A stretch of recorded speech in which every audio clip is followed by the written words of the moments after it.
जय हरी. काल आपण एकनाथी भागवत या ग्रंथाला सुरुवात केली. यामध्ये नाथ महाराज सांगतात, आता ग्रंथारंभी श्री गजाननाला मी नमस्कार करतो. शुद्ध परमात्मा हेच गजाननाचं खरं स्वरूप होय. मूळ परमात्मा अगदी एकच एक आहे. त्या एकामध्ये अनेकपणा दिसला तरी मूळच्या एकपणाला धक्का लागत नाही. डोळ्यांना दिसणारे अवाढव्य विश्व त्याच्यामध्ये सहज राहत असतं, म्हणून त्याला लंबोदर अर्थात मोठ्या पोटाचा म्हणून लंबोदर असं म्हणतात. तसं सगळ्यांना तो आपल्या पोटात सामावून घेतो, म्हणून सर्व प्राण्यांचा खरा मायबाप तोच आहे. जो मनुष्य त्याचं दर्शन घेतो त्याचा संसार आनंदमय होतो. म्हणून गजाननाला विघ्नहर्ता म्हणतात. ते बरोबरच नाही का?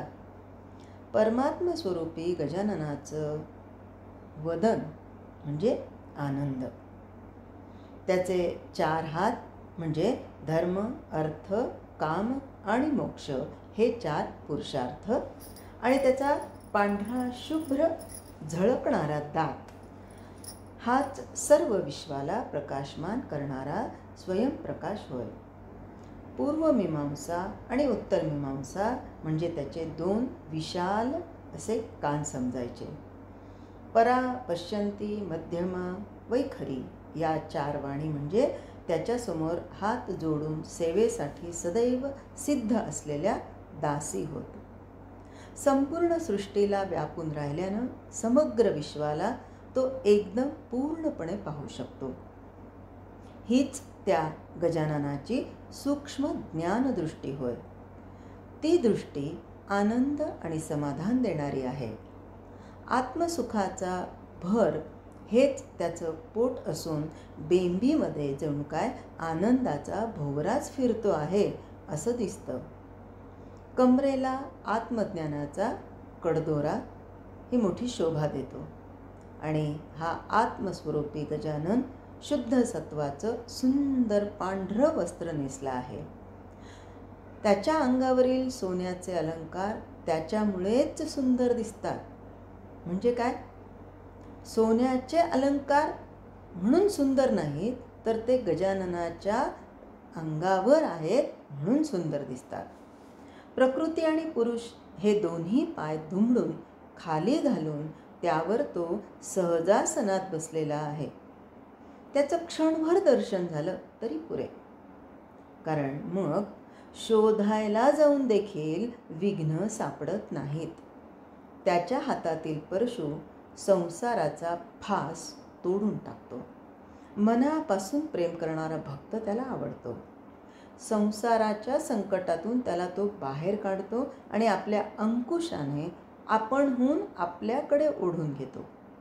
जो माणूस खरा निष्काम आहे ना, त्याला स्वतःच्या हातानं आनंदाचं मोदक खाऊ घालून तो तृप्त करतो. सूक्ष्माहून सूक्ष्म अशा वस्तूमध्ये देखील त्याचं अधिष्ठान असल्यानं मूषक वाहन हे नाव त्याला शोभतं. पाहायला गेलं तर तो धड माणूस नाही आणि धड पशुही नाही. अशा रीतीनं व्यक्त आणि अव्यक्त यांच्या पलीकडे असणारा तो गजानन पूर्ण निर्विकार आहे. वास्तविक तो पूर्ण अकर्ता, पण त्याच्याच सत्तेनं या ग्रंथाचा विस्तार होणार हे जाणून आणि ग्रंथ निर्विघ्नपणे शेवटपर्यंत जावा म्हणून अत्यंत आदराने मी त्याला नमन करतो. इथे नाथ महाराज पहिल्यांदी गणेशाला वंदन करतात आणि पुढे असं लिहितात की परमात्मा स्वरूपाच्या ठिकाणी त्याच्याशी तद्रूप असलेली अशी त्याची शक्ती वास करते. ती अनंत रूपांनी प्रगट होऊ शकते. आपल्या या विश्वामध्ये ती 3 रूपांनी प्रगट झाली आहे. पंचमहाभूतांमध्ये आढळणारी प्रचंड शक्ती हे तिचं मुख्य दृश्य स्वरूप असून वस्तूंची उभारणी आणि संहारणी करणे हा तिचा खेळ होय. हिला महाकाली असं म्हणतात. अनंत प्रकारच्या वनस्पतींमध्ये आणि जीवजंतूंमध्ये प्राणरूपानं काम करून परमात्म्याच्या ऐश्वर्याचं प्रदर्शन मांडणारी जीवनशक्ती हे तिचं दुसरं स्वरूप होय. ही सूक्ष्म असून हिला महालक्ष्मी असं म्हणतात. परंतु मानवी अंतःकरणात वाणीच्या रूपानं अखंड वाहणारी आणि ज्ञानाच्या अनुभवानं प्रकाश पावणारी ज्ञानशक्ती हे तिचं अत्यंत सूक्ष्म स्वरूप होय. हिलाच शारदा किंवा महासरस्वती असं म्हणतात. म्हणजे इथे नाथ महाराजांनी महाकाली, महालक्ष्मी आणि महासरस्वती यांचं वर्णन केलं आणि आता त्यांना वंदन करतात. तर शारदा म्हणजे विश्वाला गवसणी घालणारी शुद्ध जाणीव, आत्म्याची निर्मळ स्फूर्ती, स्वस्वरूपाचा आनंद आणि सृष्टीतील दिव्य सौंदर्याचा साक्षात अनुभव होय. ज्या पुरुषाच्या अंतःकरणातील परमात्मशक्ती शारदा रूपानं प्रगट होते त्याच्या ग्रंथाची पातळी निराळीच असते. श्री सद्गुरूंच्या कृपेने शारदा आपल्याला सदा प्रसन्न आहे असं नाथ महाराज या वंदनात सांगत आहेत. ते सांगतात, गणेशानंतर शक्तिरूप शारदेला मी वंदन करतो. शारदा म्हणजे मूर्तिमंत सारासार विचार होय. इंद्रियांना सदा सर्वदा चेतना देणारी आणि वाचेला वदविणारी शारदा स्वयंप्रकाश आहे. बुद्धीमध्ये ज्ञानाचा प्रकाश तीच करते आणि वस्तूंचं ज्ञान करून देते. डोळ्यांमध्ये पाहण्याची शक्ती जशी अभेदानं राहते किंवा फळामध्ये रसपुष्टी जशी एकरूपत्वानं वास करते तशी ही शारदा शिवाच्या अंगी शक्तिरूपानं राहते. फुलाच्या अंगी मकरंद किंवा साखरेच्या अंगी गोडी जशी अभेदानं वास करते तशी शिवाच्या ठिकाणी शक्ती वास करते. त्यांचा हा संबंध अनादिसिद्ध असून नुसत्या तर्कानं न समजणारा आहे. आत्मस्वरूपाच्या गोडीचं वर्णन वाणीनं कसं करता येईल? करता येत नाही हेच खरं ना. आता गुलाबजाम गोड आहे, पण तो किती गोड आहे, कसा गोड आहे हे वाणीने सांगून कळणार आहे का? नाही. तर त्याचं काय करावं लागणार आहे? अनुभव घ्यावा लागणार आहे. हे असंच की वाणीने आत्मस्वरूपाच्या गोडीचं वर्णन करता येत नाही.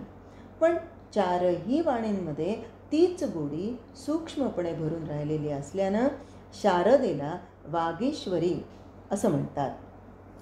वागीश्वरीच्या साह्यानंच कोणत्याही ग्रंथाच्या अर्थाची गोडी चाखता येते हे काही खोटं नाही. दूध आणि पाणी एकमेकांपासून वेगळं करणारा राजहंस सारापासून असार वेगळं काढणाऱ्या शारदेचं वाहन आहे. परमहंसावर म्हणजे परमात्म स्वरूपाच्या ठिकाणी सहजासन घालून बसलेली, सहजासन म्हणजे मांडी घालून बसलेली ही हंसवाहिनी शारदा अतिसूक्ष्म आणि स्फूर्तिरूप असल्यानं आत्मानात्म विवेक करणारे विवेकहंस म्हणजे स्वानुभवी पुरुषच तिला ओळखू शकतात.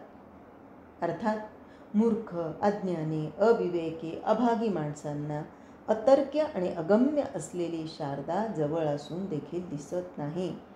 आता याला आपण काय करणार? तिच्या स्वरूपाचा विचार वेगळा असा जर वेगळ्या पद्धतीने करायचं म्हणलं तर कोणतंच रूप नसलेल्या परमात्म्याला हे भव्य विश्वरूप देणारी शक्ती तीच आहे. शारदा म्हणजे विश्वामधील चैतन्य होय. म्हणून तीच आपलेपणानं उत्तम ग्रंथ वदविते. वाणीच्या ठिकाणी सतत विलास करणारी, परमात्म्याशी अनन्यतेनं राहणारी आणि मूर्तिमंत सौंदर्य असणारी शारदा माझ्या आत बाहेर व्यापून आहे. इतकंच नव्हे तर आपणहून ती स्वतः या ग्रंथामधील सुंदर अर्थ माझ्याकडून बोलवीत आहे असं नाथ महाराज स्वतः लिहितात. स्वतः ती सदा सर्वदा प्रसन्न असल्यानं माझ्या ग्रंथलेखनाला आपोआप रंग चढतो. तरी पण वक्तेपणाचा अभिमान ती मला वाटू देत नाही. तिचे उपकार तरी कसे मानावे ही अडचणच आहे. कारण त्या वागीश्वरीविषयी मनात उत्पन्न झालेला स्तुतिभाव शेवटी वाणीनंच व्यक्त करावा लागतो. ही वाणी फार सुंदर आहे असं वाणीनंच सांगावं लागतं. म्हणजेच वाणीनेच वाणीचा गौरव करावा लागतो आणि त्याला खरंच इलाज नाही. पण याचा एक फायदा असा झाला की वाणीची स्तुती वाणीनंच केल्यानं चित्तामध्ये मीपणाचं द्वैत येण्यासाठी वाव राहिला नाही.